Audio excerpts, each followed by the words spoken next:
अस्सलाम वालेकुम dear friends, कैसे हैं आप सब। मैं अस्मा अंजुम। अभी आज के इस वीडियो में हम क्या करेंगे, 2021 है पेपर फर्स्ट के साइकोलॉजी के क्वेश्चन देखेंगे। ये पेपर है 2021 का और पेपर फर्स्ट का है साइकोलॉजी। और आप लोग ना पेपर फर्स्ट और सेकेंड दोनों ही पेपर वाले ना आप पूरे पेपर सॉल्व कीजिए, वो आपके लिए अच्छा रहेगा। तो फर्स्ट क्वेश्चन इसका है, अहद तुफूलियत में जब अहद तुफूलियत यानी कि इन्फेंसी की बात की गई है, इसमें जब बच्चे ने नए अज्जा या तजुर्बात को गौर व फिक्र इदराक की मौजूदा साख्त में शामिल करता है और जब मौजूदा तर्ज़ अमल के मुताबिक किसी मुहीज या वाक़ये को महसूस करता है। तो यहाँ महसूस कर रहा है यानी कि क्या, यहाँ महसूस कर रहा है यानी कि एसिमिलेशन हो रहा, बच्चे का एसिमिलेशन हो रहा और तफ़हीम की जाती है। और जब इस पर अमल किया जाता है तो तफ़हीम के साथ अमल कर रहा है यानी कि अकोमोडेशन कर रहा बच्चा। अब लेकिन देखो यहाँ जो एज दी गई है ना बच्चे की, वो क्या है, वो अहद तुफूलियत है यानी कि इन्फेंसी है। इन्फेंसी में बच्चा क्या है, birth to 2 year, birth to 2 year का बच्चा है, पैदाइश से तो 2 साल तक का बच्चा है। अब देखिए ये क्या करेगा, ये हिस्सी आज़ा के ज़रिए इल्म हासिल करेगा, फिर तफ़हीम होंगी उसकी और उसके हिसाब से अगर अमल करता है तो वो आंसर है अकोमोडेशन। अकोमोडेशन यानी कि क्या, तत्बीक़। अब देखिए आपको ना अकोमोडेशन के लिए अदर वर्ड और दिए गए हैं पेपर में, तो वो जब हम एक हमारा लेक्चर लेंगे रिवीजन के तौर पे, तो तब हम आपको उसमें एक्स्ट्रा जितने भी नेम है ना हर चीज़ के वो बता देंगे। तो आंसर यहाँ पे हमारा क्या होगा, अकोमोडेशन यानी कि तब्दील। मवाफ़क़त भी कहा जाता है इसको, मवाफ़क़त, अदर पेपर में मवाफ़क़त यूज़ हुआ है। नेक्स्ट है, इख्तितामी बचपन के दौर में बच्चों की जज्बाती नशोनुमा के बारे में दर्ज झैल में से कौन सी बात मुनासिब है। अब यहाँ पे देखिए एज क्या है, इख्तितामी बचपन की बात हो रही है। इख्तितामी बचपन यानी कि क्या, तो ये हो जाएगा 6 से तो 12 साल है ना, 6 से तो 12 साल तक की बात हो रही है। अब यहाँ पे बच्चों के जज्बात का जिक्र आ रहा है कि जज्बाती तौर पे बच्चे कैसे होंगे।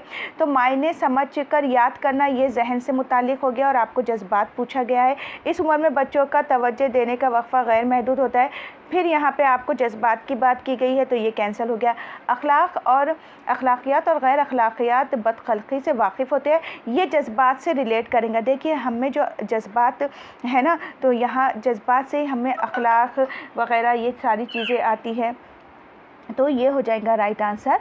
हिफ्ज़शुदा मवाद आसानी से फरामोश नहीं करते, ये फिर जहन से मुतालिक हो गया और आपको क्वेश्चन में क्या बोला गया है, जज्बात बोला गया है। तो आंसर क्या हो जाएगा, ऑप्शन नंबर 3 इसका आंसर हो जाएगा। नेक्स्ट क्वेश्चन है, सुस्त रफ्तारी से आमोजिश करने वाले तलबा से मुतालिक दर्ज झैल में से कौन सी बात नामुनासिब है। यानी कि वो बच्चे जो सुस्त रफ्तारी से आमोजिश करते हैं। अब देखिए सुस्त रफ्तारी से आमोजिश करने वाले बच्चे यानी कि यहाँ पे सिर्फ स्लो लर्नर की बात हो रही है, स्लो लर्नर की बात हो रही है।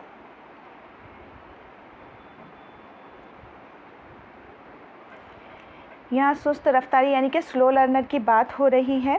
तो इन तलबा की जहानत आम सी यानी कि औसत होती है। तो हाँ ठीक है, सुस्त लर्नर है ना, यानी कि इक्तिसाबी सलाहियत में पीछे जा रहे हैं और अभी सुस्त लर्नर है, ये स्लो लर्नर है, तो जहानत आम सी हो सकती है उनकी। ये बच्चे नाक़िसुल अक़ल होते हैं, नहीं ये बच्चे नाक़िसुल अक़ल नहीं होते, सिर्फ इनकी रफ़्तार जो है ना सीखने की या काम करने की जो रफ़्तार है ना वो सुस्त है इनकी, सिर्फ ये बच्चों की। ये बच्चे नाक़िसुल अक़ल नहीं होते हैं, यानी कि अब ये बच्चे तो बिल्कुल ही कुछ नहीं कर पाएंगे ना, तो ऐसा नहीं है, सिर्फ ये क्या है, सुस्त रफ़्तार बच्चे।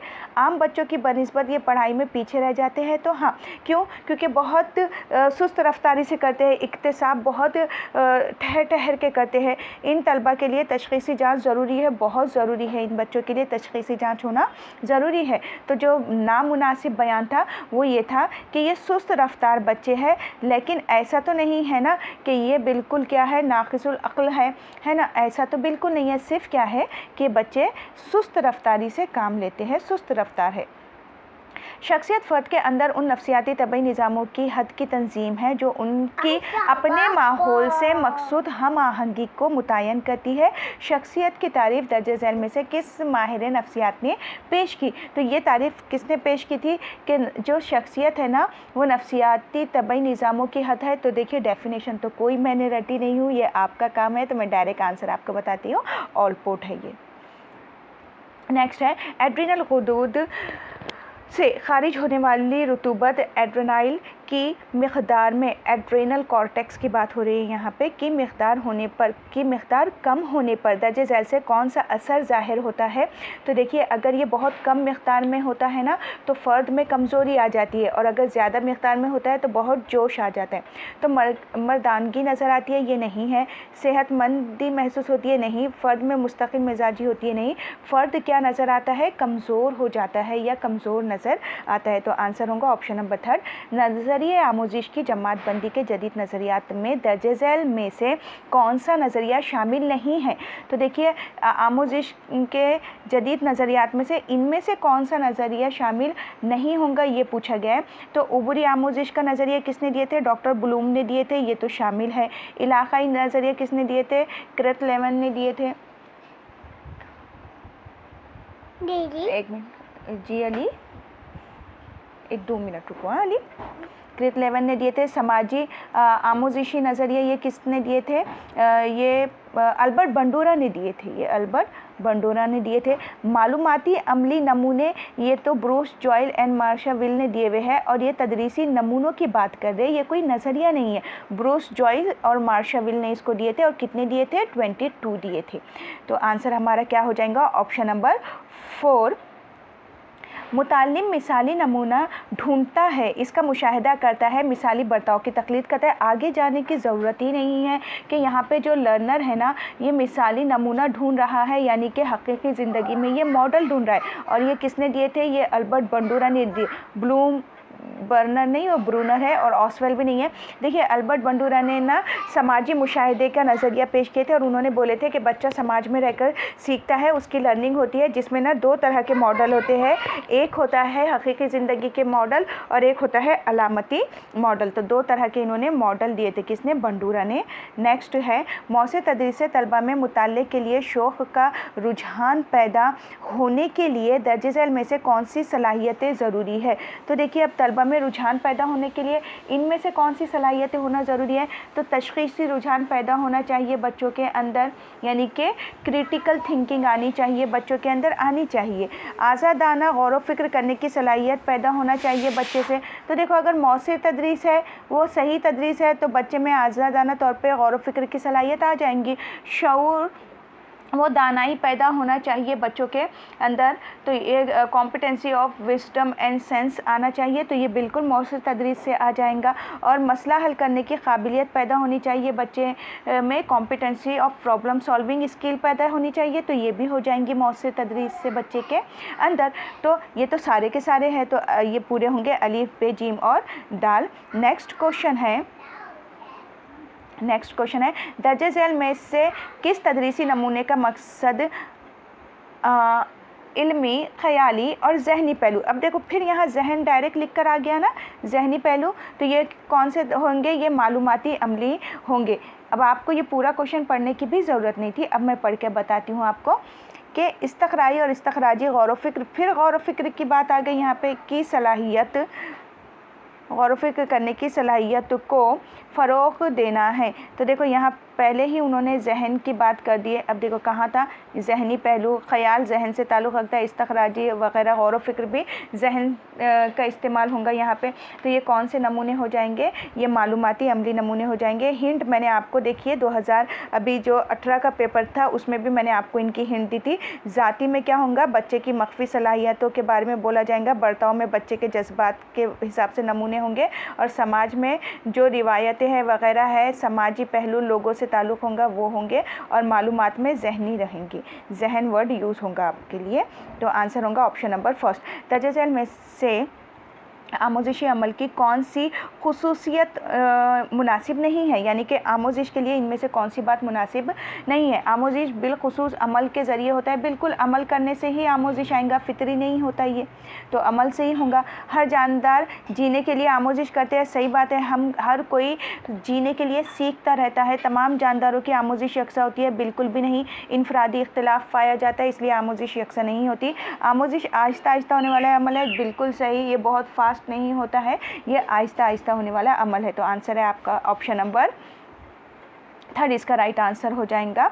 नेक्स्ट है, तजुर्बात की बिना पर फ़र्द के बर्ताव में आहिस्ता आहिस्ता होने वाली तब्दीलियों से मुराद आमोजिश, ये किसने कहा था? तो देखिए मैं पहले भी बोल चुकी हूँ, डेफिनेशन मेरी एक भी याद की हुई नहीं है, ये याद करना तो आपका काम है। तो आंसर मैं आपको डायरेक्ट बता देती हूँ, ये ऑप्शन नंबर 4 रहेगा इसका। देखिए मैं रटी हुई नहीं हुई है, तो मैं ऑप्शन इसका गिलफोर्ड होगा, आंसर ऑप्शन नंबर 4 होगा। दौरान आमोजिश जमूद की हालत पैदा ना हो, इसके लिए दर्ज झैल में से कौन से काम किए जाने चाहिए? जमूद की हालत यानी कि सपाट की हालत, और कौन से नंबर की होती है? ये 3rd नंबर की होती है। कहाँ पे? आमोजिश के ख़त्म मनहनी में। जब हम आपको रिवीजन कराएंगे ना इंशाल्लाह, अगर रिवीजन हम आपको कराएंगे तो उसमें ये पूरी की पूरी चीज़ें आपको और रिकॉल हो जाएंगी। कौन सी चीज़ होंगी जमूद के लिए? तो तलबा में दिलचस्पी पैदा की जाए। हाँ, अगर दिलचस्पी पैदा की जा रही है तो जमूद की हालत के लिए ये चीज़ काम करेंगे। तो आपके ऑप्शन में अलीफ तो होगा ही, तो यहाँ से ऑप्शन नंबर 4 हटा दीजिए। मुहीजात की शिद्दत कम करना, तो मुहीजात की शिद्दत हम कम नहीं करेंगे। मुहीजात की शिद्दत क्यों कम करेंगे? महारतों के हुसूल में तलबा गलत आदतें ना अपनाएं। ठीक है, अगर तलबा गलत आदतें ना अपनाएं तो इसकी तरफ मौलिम का काम है कि उन्होंने ये चीज़ की फ़ोकस करना कि गलतियां अगर करेंगे ना तो जमूद आने के चांसेस होंगे। तो आपके ऑप्शन में जीम होना चाहिए। अब जीम सिर्फ यहाँ पर है, फिर और पढ़ लेते हैं। बे तो वैसे ही गलत हो गया, तो ये ऑप्शन यहाँ से कट गया था, बचा दाल। शरह रफ्तार और दुरुस्तगी दोनों में से किसी एक पर तवज्जो देनी चाहिए? बिल्कुल भी नहीं, यहाँ दुरुस्तगी और रफ्तार दोनों पे तवज्जो देना पड़ेंगी। तो इसलिए आंसर होगा option number 2, option number 2 answer होगा। नेक्स्ट है, दर्ज झैल में आमोजिश की तारीफ़ें और माहिर नफ्सियात की जोड़ियाँ दी गई है। अब देखिए तारीफ़ें मुझे याद नहीं हैं, इसलिए मैं आपको डायरेक्ट ही बता देती हूँ। अलीफ का मन का है, आमोजिश से मुराद तजुर्बात और बर्ताव के माबैन इस्लाह। अब आप क्या करना कि टेलीग्राम पर से ना आप को वहाँ पे नोट्स डाल देंगे। मैंने पूरे जो क्वेश्चंस है हमारे इंस्टीट्यूट के जितने भी क्वेश्चंस विद सॉल्यूशन है वो उस पर डाली हूँ।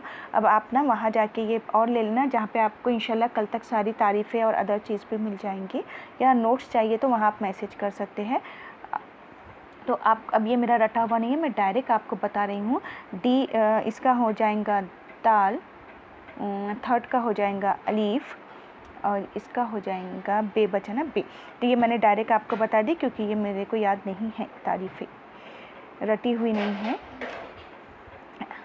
रटना आपका काम है अभी फ़िलहाल। मशरूत अमल से या अमली से मुराद किसी अमल में कुदरती या फितरी मुहीजात के साथ मसनूई मुहीजात इस्तेमाल करते हुए किसने किए थे? आईपी पॉलो ने किए थे ना। करते हुए मसनूई मुहीजात के ज़रिए ही फितरी अमल करवाना किसने? आईपी पॉलो का है। और आईपी पॉलो ने किस पे किए थे? उन्होंने डॉग पर किए थे। तलबा को सही राह पर लाना मुमकिन है। दर्ज झैल में से कौन सा मुतबादिल मशरूतियत किसकी है? आईपी पॉलो की थ्योरी है कि मिसाल नहीं है, यानी कि इनमें से आप मशरूतियत की मिसाल किसको नहीं मानेंगे? तो मुतकल्लिम का रुझान बदला जा सकता है किसके ज़रिए? मुहीजात के ज़रिए बदला जा सकता है। तो हाँ, बदला जा सकता है ये। तो ये तो मशरूतियत की मिसाल है, लेकिन उनका एटीट्यूड नहीं बदलेंगे ना। उनका एटीट्यूड कैसे बदलेंगे? अब आपको उनके जज्बात को देखना पड़ेगा, फिर जज्बाती तौर पे उनको यूज़ में लाना पड़ेगा। तो ये मिसाल हो जाएंगे उस लिहाज से। मशरूत अमल के ज़रिए मुतालिम को लगने वाला बेजा डर दूर किया जा सकता है। बिल्कुल, बार बार उनको करवा के वो चीज़ को हम दूर कर सकते हैं, ये राइट है। मुतालिम के अजीब व गरीब बर्ताव में मशरूतियत की वजह से तब्दीली करना नामुमकिन है। यहाँ नामुमकिन लिखा गया है, मुमकिन है। मशरूतियत के ज़रिए हम क्या करते हैं? तब्दीली लाते हैं। तो यहाँ क्योंकि नामुमकिन है इसलिए ये यहाँ से रॉन्ग हो गया और फिर हमको मिल गया आंसर। और मुतालिम को मुनासिब आदतें लगा सकते हैं, बिल्कुल लगा सकते हैं। मशरूतियत के अमल में मुनासिब आदतें ही तो डाली जाती है। तो आंसर हो जाएगा ऑप्शन नंबर 3। हर बच्चा मुख्तलिफ होता है, वो कुदरत की वाहिद और मुनफरिद तख्लीक है। इस लिहाज से भाई बहनों में समाजी, जहनी, जज्बाती और जिस्मानी इम्तियाज़ दर्ज झैल में से विरासत के किस कानून के हिसाब से है? तो विरासत का कौन सा कानून होगा? देखिए, मुतशाबिहत का कानून, तगय्युर का कानून, रुजू का कानून या इआदे का कानून। तो ये कौन सा कानून होगा? मुतशाबिहत ये नहीं है। अब देखो यहाँ पे ना हर लिहाज से कुछ अलग अलग क्वालिटीज़ पाई जा रही है। तो रुजू का कानून भी नहीं है और इआदे का तो कोई कानून रहता ही नहीं है विरासत में। रुजू का होता है, मुतशाबिहत का होता है, ये तगय्युर का कानून है। जहाँ पर क्या है के इम्तिजाज यानी कि मुख्तलिफपन पाया जा रहा है। लॉ ऑफ वेरिएशन है ये कि वो थोड़े उनसे अलग होते हैं भाई बहनों से। तो आंसर हो जाएगा हमारा ऑप्शन नंबर सेकेंड। इंसान विरासत और माहौल के मिले झूले अमल से वजूद में आता है। दर्ज झैल अज्जा में से किस जुज़ पर सिर्फ माहौल का असर होगा? तो फितरत और रुझान, इस पे हमारा ये दोनों फितरत और रुझान यानी कि हमारे शख्सियत तो वो माहौल से बनेंगी, माहौल हो जाएगा, यहाँ माहौल का असर रहेगा। सन बलूग़ियत यानी कि मैच्योरिटी, ये टोटली विरासत पे डिपेंड है। आँखों का रंग ये विरासत पे है। जहानत ये भी विरासत से आती है। तो आंसर हमको मिल गया डायरेक्ट ऑप्शन नंबर फर्स्ट। और उसके बदले क्या लिख कर आ सकता था? शख्सियत भी लिख कर आ सकता था या सिर्फ रुझान भी लिख कर आ सकता था। तो option number first right answer होगा। सिर्फ हिस्सी आज़ा की तहरीक से जो इब्तदाई नौइयत का जहनी अमल होता है, मतलब क्या है? वो एहसास है, जो किससे हो रहा है? हमारे हिस्सी आज़ा के ज़रिए। एहसास से मुतालिक दर्ज झैल में से कौन सी बात मुनासिब है? एहसास ये सिर्फ अंदरूनी अमल है। कौन सी बात मुनासिब है ये बोला गया है? तो एहसास अंदरूनी अमल है ये, या अपनी ख्वाहिश के मुताबिक एहसास होता है? नहीं। एहसास के ज़िम्मे में फ़र्द फ़ाल होता है? नहीं, ज़रूरी नहीं है। अमल एहसास ये जहन का एक गैर फ़ाली अमल है, ये बिल्कुल सही है। इनएक्टिव प्रोसेस है ये। कौन? एहसास यानी कि सेंसेशन, क्योंकि इसमें जहन का ये फ़ाली अमल नहीं होता है, इनएक्टिव प्रोसेस होता है। तो एहसास फ़र्द फ़ाल होता है, एक्टिव होता है? नहीं। क्यों? क्योंकि ये उसके मर्ज़ी के मुताबिक नहीं होता, और ये ना सिर्फ अंदरूनी अमल नहीं बल्कि ये बैरूनी अमल है, ये बैरूनी चीज़ों पर मुनहसर होता है। तो आंसर हो जाएगा ऑप्शन नंबर 4। खोया हुआ गुमशुदा सिक्का ढूंढते वक्त कागज़ के सफ़ेद दायरवी टुकड़े हमें सिक्के जैसा लगता है। चांदनी रात में कोई पौधा देखकर इंसान या जानवर के होने का एहसास होता है। तो ये इदराक के फ़रेब नज़र में कौन सी मिसाल है? तो देखिए, जहाँ पर ना कोई चीज़ हमको हकीकत में है लेकिन हम उसका गलत सेंस ले लेते हैं तो वो इल्यूजन होता है। तो वाक़फ़ियत ऐसा तो कुछ इदराक में है ही नहीं। ज़हनी हालत, ये ऑप्शन ही नहीं थे, तो आपके पास एक ही बच रहा था। अब ये ना ये सिर्फ फ़रेब नज़र है। फ़रेब नज़र यानी कि इल्यूजन कहा जाता है इसको इंग्लिश में। तो ये ऑप्शन नंबर सेकेंड होगा। हिस्से आज़ा मुतालिक ना होते हुए किसी साबिक़ा तजुर्बात का इआदा होने से मुराद शबिया है? बिल्कुल शबिया है। दर्ज झैल बयानात में से कौन सा बयान शबिया की खुसूसियात ज़ाहिर करता है? तो शबिया मुतख़य्यला ये कौन सा बयान खुसूसियात ज़ाहिर करा? तो शबिया या मुतख़य्यला मुंतकिल होती है, यानी कि क्या ये ट्रांसफ़र होती है? नहीं। शबिया की शिद्दत सब में यकसा होती है? नहीं। तमाम शबियात यकसा शिद्दत से तैयार होते हैं? ये भी नहीं। साबिक़ा तजुर्बात के बग़ैर शबिया तैयार नहीं होता? बिल्कुल सही, कि जब तक इदराक नहीं होगा, इदराक के बिना ना शबिया तैयार नहीं होता है। तो ऑप्शन नंबर 3 यहाँ पे राइट हो जाएगा। मुतालिम को तख़य्युल और तख्लीक़ के मौक़े मुहैया कराने के लिए मौल्लिम को दर्ज झैल में से कौन सी सरगर्मियाँ करवानी चाहिए? तो मौल्लिम ने क्या करना चाहिए? बच्चे को तख्लीक़ की तरफ लाने के लिए दिवाली में खिले तैयार करवाए जाए, तख्लीक़ होंगी। खेल के ज़रिए तख़य्युल को फ़रोग़ दे, ये भी हो जाएगा। तलबा से मौसीक़ी के आलात इस्तेमाल करवाए, तख्लीक़ की तरफ और तख़य्युल दोनों की तरफ जाएगा। नुमाइश की तरबियत करवा ली जाए या कराई जाए? हाँ ठीक है, ये भी राइट होगा, पूरे राइट है। ऑप्शन नंबर 4 होगा फिर ये, अलिफ बे जीम दाल पूरे राइट है। मन के राय के मुताबिक साबिक़ा तजुर्बात के मुख्तलिफ़ पहलुओं को ज़हनी तौर पर तरतीब देने से मुराद क्या है? तो देखिए, साबिक़ा तजुर्बात के मुख्तलिफ़ पहलुओं को ज़हनी तौर पर जब हम तरतीब देते हैं तो वो हो जाता है सोचना। सोचना यानी कि क्या? गौर व फ़िक्र करना। सोचना यानी कि थिंकिंग, यानी कि क्या? गौर व फ़िक्र। तो हाफिज़ा तो ये है नहीं, जहानत की बात ही नहीं करे, क्योंकि जहानत यानी कि यहाँ गौर व फ़िक्र में ही चला जाएगा, और तहरीक तो है ही नहीं यहाँ पर, तो वो क्या बच गया? सिर्फ जहानत, और वैसे भी वो जहानत ही है। यके बाद दीगरे दो वाक़यात होने पर उनमें इस्तदलाली रब्त की कोशिश की जाती है। मसलन इम्तिहान के लिए जाते वक्त बिल्ली का रास्ता काटना, ये इम्तिहान में नाकाम होने की वजह बन जाती है। ऐसा दर्जे झैल गौर व फ़िक्र के अमल की किस रुकावट को बता रहा है ये? तो ये देखो, प्रीजुडिकल थिंकिंग है ये इंसान की, कि तासुब जो करता है ना, तासुबी गौर व फ़िक्र, प्रीजुडिकल थिंकिंग की ये मिसाल है। ये इत्तेफाक या जजमेंट कोइंसिडेंटल जजमेंट या इत्तेफाकिया फ़ैसला नहीं है, ये डायरेक्ट तासुब है। यानी कि क्या है, negative thought, negative thinking, negativity है किसी चीज़ को लेके, किसी एनिमल को लेके, किसी पर्सन को लेके या किसी एक इवेंट को लेके जो हो जाती है, तो वो है ये। और आज़ादमंदाना गौर फ़िक्र का तो ये इससे कोई सवाल नहीं है, और मुशाहिदे का इससे कोई सवाल नहीं है। तो दो ही चीज़ें बच गई थी कि इत्तेफाकिया फ़ैसला है ये, कि कोइंसिडेंटल जजमेंट है। तो देखिए बच्चे, हो सकता है इसे टिक कर दे कि ये कोई कोइंसिडेंटल जजमेंट नहीं है, ये तासुबी गौर फ़िक्र में आता है। क़ुव्वत मास्का रिटेंशन के लिए दर्ज झैल में से कौन सी खुसूसियात मुनासिब है? क़ुव्वत मास्का के लिए कौन सी चीज़ मुनासिब है कि यक के बाद दीगरे नज़्म याद करने से क़ुव्वत मास्का पर असर नहीं होता। क्यों नहीं होता? असर होता है। तो ये रॉन्ग हो गया। क़ुव्वत मास्का ज़ैली व खुफ़ी हालत में हो तो हमें फ़ौरन याद दहानी हो जाती है।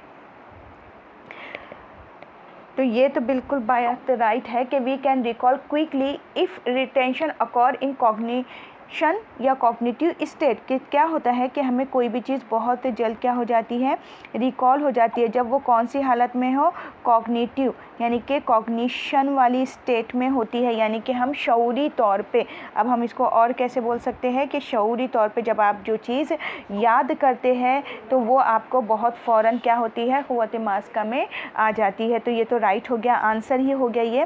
क़ुव्वत मास्का वक़ूफ़ी ज़िम्रे में हो तो फ़ौरन याद दहानी होती है। एक सेकेंड, यहाँ पर ना क़ुव्वत मास्का ज़ैली अरे ज़ैली बोला गया है, वक़ूफ़ी यहाँ ज़ैली है ना, क्योंकि दो स्टेटमेंट एक जैसे हो जा रहे थे। देखिए कितना एक माइनर सा डिफरेंस था। क्या था कि यहाँ पे देखिए क़ुव्वत मास्का वक़ूफ़ी ज़िम्रे में, ज़हनी ज़िम्रे में हो तो फ़ौरन याद दहानी हो जाती, बिल्कुल सही जो मैंने अभी बताई आपको। और यहाँ है क़ुव्वत मास्का ज़ैली वक़ूफ़ी हालत बोल रहे, यानी कि क्या, नीम शऊरी हालत बोल रहे। अब मैंने वहाँ ज़ैली को मिस कर दी थी यहाँ पर, तो ये रॉन्ग हो गया।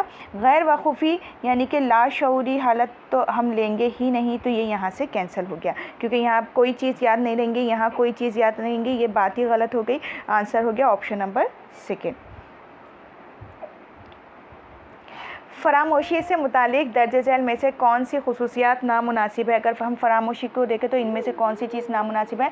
फरामोशी ये एक अहम अमल है। हाफिज़ा बेहतर बनाने के लिए बहुत सारी बातें भूल जाना पड़ता है, ये बात तो बिल्कुल सही है, हमको भूलना पड़ता है। क़ुव्वत मास्का जितनी कम, फरामोशी उतनी कम। क़ुव्वत मास्का जितनी कम होंगी, फरामोशी उतनी ही क्या हो जाएंगी, ज़्यादा हो जाएंगी। ये बात बिल्कुल गलत है, तो ये फिर हमारा हो जाएगा आंसर। क़ुव्वत मास्का जितनी ज़्यादा, फरामोशी उतनी कम, बिल्कुल ये भी बात सही है। फरामोशी ये एक क्या है, ये एक मेंटल प्रोसेस है, और ये बहुत ही इम्पॉर्टेंट कॉम्प्लेक्स मेंटल प्रोसेस है। तो ये बात भी सही है, तो आंसर क्या हो गया, ऑप्शन नंबर 3। दाखिली मुहीज के ज़िम्मन में दर्ज झैल में से कौन सा बयान नामुनासिब है? दाखिली मुहीज यानी कि क्या, इंटरनल मोटिव की अगर बात करें तो कौन सी चीज़ नामुनासिब हो जाएंगी? कि मज़मून से दिलचस्पी, ये दाखिली मुहीज है। कि किसी मज़मून से आपको दिलचस्पी है तो ये दाखिली मुहीज है, बिल्कुल।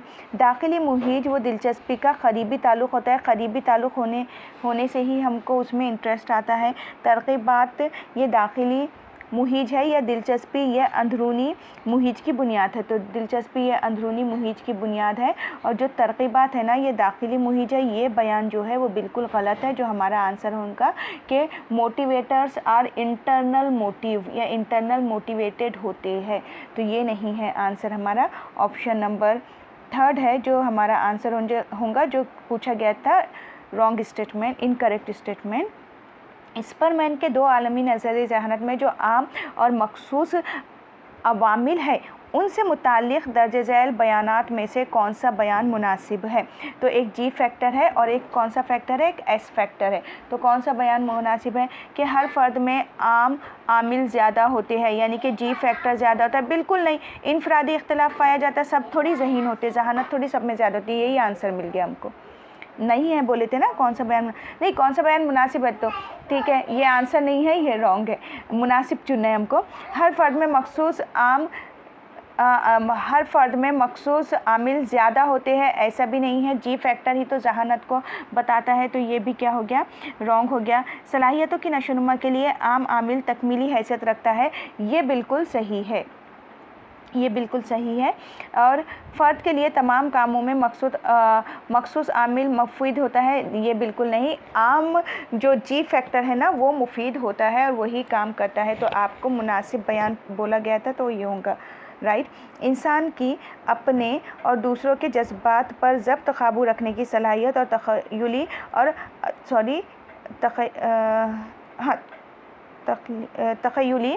और अमली रहनुमाई के लिए जज्बात का इस्तेमाल करने की सलाहियत से अच्छा ये डेफिनेशन है, डेफिनेशन मैं आपको डायरेक्ट बता देती हूँ, पीटर सॉलोही ने इसको दिए थे डेफिनेशन, आप लोग अच्छे से रटिए। नेक्स्ट है क्वेश्चन, ज़ैल में लेविन के पेश करदा ज़हनी कशाकुश यानी कि क्या, कशमकश के अक़साम और उनकी मिसालें दी गई है, उनकी मुनासिब जोड़ियाँ पहचानना है अब आपको। तो देखिए यहाँ पर ना जेब में फ़िल्म के लिए दरकार रकम है, लेकिन दोस्तों को पार्टी देने की ख्वाहिश है और फिल्म भी देखना चाहता है। अब ये एक, अब इंसान यहाँ पे कैसे सिचुएशन में पड़ जाएगा, या इम्तिहान के लिए मेहनत नहीं करनी है लेकिन नाकामी भी नहीं होना, यानी कि इम्तिहान के लिए मेहनत नहीं करना है, ठीक है, ये कैसी है कशमकश के, हाँ नहीं करना है, फिक्स है ये बात, लेकिन नाकामी भी नहीं होना, तो हाँ नाकामी भी बिल्कुल नहीं होना, ये कशमकश में है, तो ये यहीं हो जाएगा, हाँ और हाँ का हो जाएगा। पसंदीदा चीज़ खाने की ख्वाहिश है, हाँ, लेकिन पेट भर जाने की वजह से खा नहीं सकते, तो नहीं, हाँ ना, ये इसमें अटक गए, तो ये क्या हो जाएगा, हाँ और नहीं। अब बचा क्या पहला, तो वो हो जाएगा नहीं और नहीं की कॉन्फ्लिक्ट्स में इंसान फंस जाएगा, तो क्या हो जाएगा हमारा कि बे का हमको सेकंड का बे ही मिल गया यहाँ पे, और थर्ड का अलीफ था और बाकी अलीफ का जीम था। नेक्स्ट है, इम्तिहान में आम सी कामयाबी मिलने पर मैंने पढ़ाई नहीं की थी फिर भी मुझे इतने नंबरात मिले, ऐसा कहना मतलब कि क्या, ऐसा कहना यानी कि हम यहाँ पे खुद यहाँ पे वो कर रहे हैं, एग्री हो रहे हैं कि इम्तिहान में आम सी कामयाबी मिलने पर कि मैंने पढ़ाई नहीं की थी, ऐसा खुद एग्री कर रहे हैं, तो ये क्या हो जाएगा हमारा, और ऐसा कहने से मुराद क्या हो जाएगा। देखो ये शनाख्त आइडेंटिफिकेशन नहीं है, मनफी अंदाज़े फ़िक्र तो ये बिल्कुल नहीं है, यहाँ पे निगेटिविटी कहीं नहीं है। रैशनलाइजेशन यानी कि एक लॉजिकल जजमेंट की बात होती है, और ये तलाफ़ी कंपनसेशन है कि हाँ हम खुद मान रहे हैं और आगे हम बच्चा उसको तलाफ़ी की तरफ लेकर जाएगा, तो ये है कहीं ना कहीं ये रैशनलाइजेशन भी हो सकता है, क्योंकि रैशनलाइजेशन का मतलब क्या होता है यहाँ पे, यहाँ ना जहाँ हम एक लॉजिकल जजमेंट की तरफ आते हैं, तो वो होता है ऑप्शन नंबर थर्ड आंसर होगा। दो आमोज़ेशी तरीक़ों में से सिर्फ यकसा अज्ज़ा मुंतकिल होते हैं, लेकिन मज़ीद वाज़े मुतय्यन नौइयत की आमोज़ेशी मुंतकिली इन दोनों अज्ज़ा की उमूमियत करने पर है। आमोज़िश के इस नज़रिए उमूमियत किसने दिया था, जिट का नज़रिया है ये, यानी कि आपको ना इतना कुछ सोचने की ज़रूरत नहीं थी, जो ये चीज़ें तो याद कर लीजिए, जो डेफिनेशन है और जो किसने कहा, मतलब डेफिनेशन है जो, और जो नज़रियात है ना, आप कैसे भी रट लो उसको। तो ये जो पेपर था वो 2021 का था, इंशाल्लाह आप सभी का पेपर बहुत अच्छा हो जाएगा। तो ये 2021 का भी पेपर हमने सॉल्व कर दिया। प्लेलिस्ट है, देखिए प्लेलिस्ट है जिसका नाम है महाटीटी 2024, और जहाँ पे लिखा गया है CDP नहीं है, चाइल्ड साइकोलॉजी है और नफ्सियात है, उसमें ये पूरे के पूरे ना प्लेलिस्ट में आपके सॉल्व कर जाएंगे, हर सब्जेक्ट के अलग अलग रहेंगे। तो हम पहले साइकोलॉजी के पूरे क्वेश्चन सॉल्व कर लेते हैं, फिर उसके बाद हम उर्दू के कर लेंगे, और उसके बाद फिर हम मैथ्स की तरफ चले जाएंगे, मैथ्स कर लेंगे। तो इतने हैं। अच्छा, वीडियो को आप ना ज़्यादा से ज़्यादा शेयर कीजिए आपके फ्रेंड्स के साथ, और इंशाल्लाह आप सभी का पेपर बहुत अच्छा जाएगा। जो सीटेट एग्ज़ाम है उसकी ऑनलाइन और ऑफ़लाइन दोनों ही बैचेस स्टार्ट हो गई है। अगर आपको बाद में कंटिन्यू करना है, अगर आपको ऐसा लगता है कि बाद में करना है, तो आप क्लास ज्वाइन कर सकते हैं 10 नवंबर के बाद, जहाँ आपको रिकॉर्डेड लेक्चर भी मिलेंगे और लाइव लेक्चर भी आप कर सकते हैं। वीडियो को ज़्यादा से ज़्यादा शेयर कीजिए, दुआ में याद रखिए। अल्लाह हाफ़िज़।